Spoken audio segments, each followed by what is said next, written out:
Para las 8 de la mañana está programada la audiencia judicial en el proceso que se sigue contra el expresidente Álvaro Uribe por los delitos de soborno a testigos y fraude procesal. El testigo clave de este proceso, que no había querido tener contacto con periodistas, habló este fin de semana. A los hermanos Uribe, a los Gallones y a los Villegas. El condenado exparamilitar Juan Guillermo Monsalve, principal y más antiguo testigo contra Álvaro Uribe, en el proceso que se abrió en su contra por los delitos de fraude procesal y soborno a testigos, le dio declaraciones este fin de semana al columnista Daniel Coronel. La entrevista se realizó horas antes de que se reinicien las audiencias ante la segunda juez que conoce el expediente Uribe, hecho que ocurrirá mañana con una nueva semana de intervenciones del fiscal Javier Cárdenas, quien, como su compañero Gabriel Jaimes, pedirá cerrar el caso a favor del ex jefe de Estado. Monsalve reconfirmó su decisión de mantenerse en sus acusaciones. Yo en ningún momento he querido retratarme, jamás se me ha pasado por la mente, jamás. De yo retratarme, jamás. Desde cuando el proceso Uribe pasó de la Corte a manos de la Fiscalía, el testigo Monsalve se ha negado a someterse a un interrogatorio ante un fiscal porque no confía en la imparcialidad de esa entidad. Porque no hay garantías y ojalá todos los grupos armados que tienen que someter ante la Fiscalía pidan el cambio del fiscal, porque ese fiscal no da las garantías. Nada para ninguna organización. Dice, casi con un gesto burlón, que ha estado muy atento a la nueva solicitud de preclusión a favor del expresidente y no dudó en calificar el papel del fiscal Javier Cárdenas. El fiscal Javier Cárdenas está haciendo el papel de Racumino o de Paco H. A pesar de que Monsalve es una persona de poco nivel educativo, entiende los pormenores de los procesos judiciales.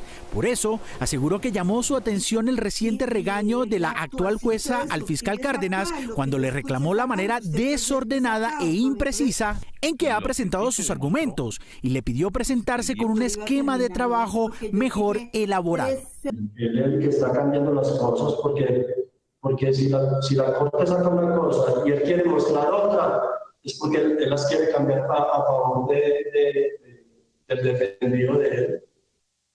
El defendido del fiscal. Claro. Mañana, a partir de las 8 de la mañana, está programado el inicio del nuevo capítulo del proceso penal contra el expresidente de la República. Hay que recordar que la Corte Suprema investigó el proceso hasta recopilar pruebas suficientes para llamar a juicio al expresidente y ordenar su detención. Fue cuando el entonces senador renunció para evitar el juicio en la Corte y que se reiniciara con los designados por dos cercanos, Martínez y Barbosa.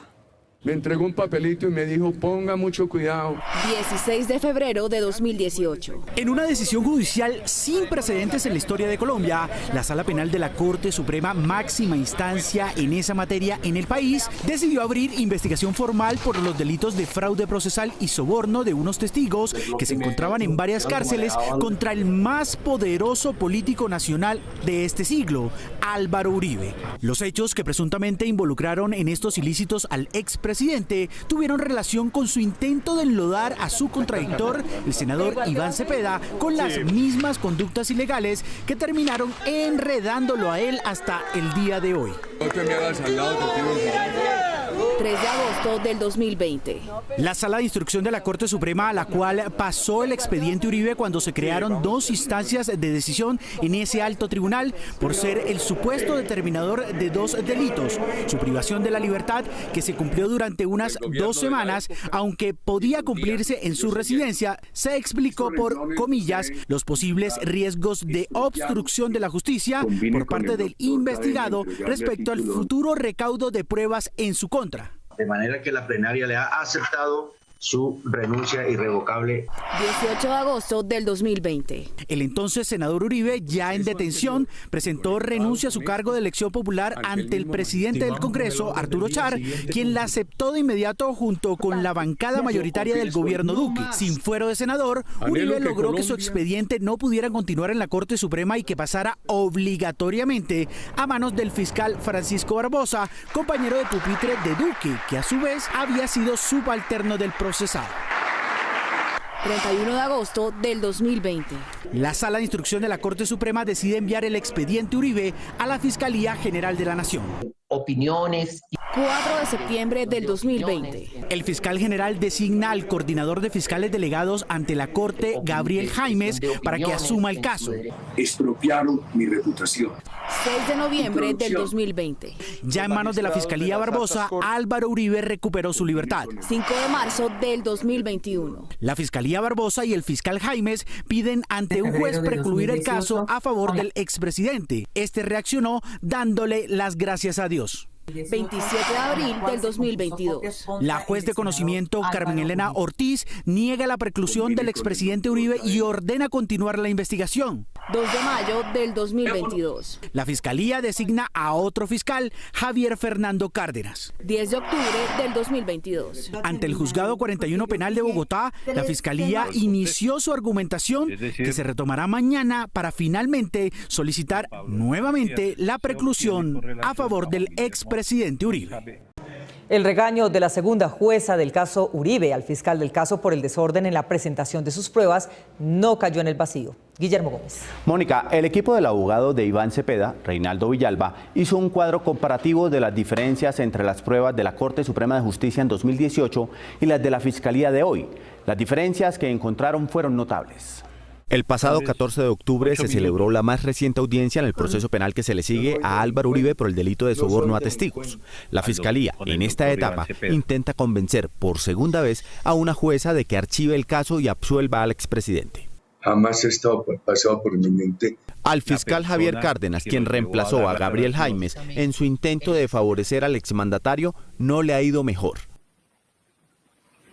La jueza del caso, antes de concluir la audiencia de hace 15 días, lo regañó por su desorden en la presentación de documentos y por los defectos de audio y video de otras pruebas. Yo le pediría, doctor, que hiciéramos la transliteración y los proyectáramos al tiempo. Con eso, en la medida en que el testigo va hablando, nosotros vamos viendo la transliteración. El abogado Reinaldo Villalba, defensor del senador Iván Cepeda, quien es la principal víctima de la operación de soborno a testigos que habría ejecutado el exmandatario, tomó la palabra para pedir que no solo el fiscal Cárdenas sea más claro en su presentación de pruebas, sino que también se le exija la exhibición de las evidencias que presentó la Corte Suprema de Justicia en 2018, cuando se inició el proceso en contra de Uribe para poder compararlas. Las partes todas debemos conocer cuáles fueron las transliteraciones de la Corte y no solamente dejarnos en manos de la Fiscalía. El abogado Villalba también pidió a su equipo de asistentes y al colectivo de abogados José Alvear Restrepo, del que es director, que elaboraran un cuidadoso cuadro comparativo entre las transcripciones de ambas entidades. Para comparar cuál transliteración es más fiel, si la de la Corte o la de la Fiscalía. Del cuadro salieron marcadas diferencias. Una de estas fue analizada en el laboratorio de video de este noticiero. Se trata de una grabación importante para determinar si Uribe es culpable o no de sobornar testigos para que actuaran a su favor y en contra de Iván Cepeda. Cumplen con el requisito. Se ve a un preso llamado Enrique Pardo Hash, a Jaime Lombana, abogado del expresidente, a su amiga social María Mercedes Williamson, familiar de Pardo, y a Diego Cadena, el otro abogado de Uribe, en el mismo salón de la Picota en momentos en que algunos de estos tratan de convencer al testigo Juan Monsalve, que ha inculpado a Uribe, de que se retracte. En el video se ve a Pardo Hash en la mesa de Lombana y Williamson, distinta de la de Diego Cadena y el testigo Monsalve, pero también se ve que Pardo estuvo con Monsalve y Cadena en la otra mesa, lo que demostraría conexión entre todos los asistentes y no como lo han dicho negándolo. Se ve también cuando el abogado Lombana se despide de Cadena desde la distancia. El detalle de la intervención del preso Pardo es relevante porque en su declaración ante la Corte aseguró que él solo se acercó a Diego Cadena y Monsalve cuando ya estaba finalizando la reunión. Sin embargo, en el video se prueba que Pardo, operador a favor de Uribe, estuvo 12 minutos con el testigo Monsalve con una notable participación.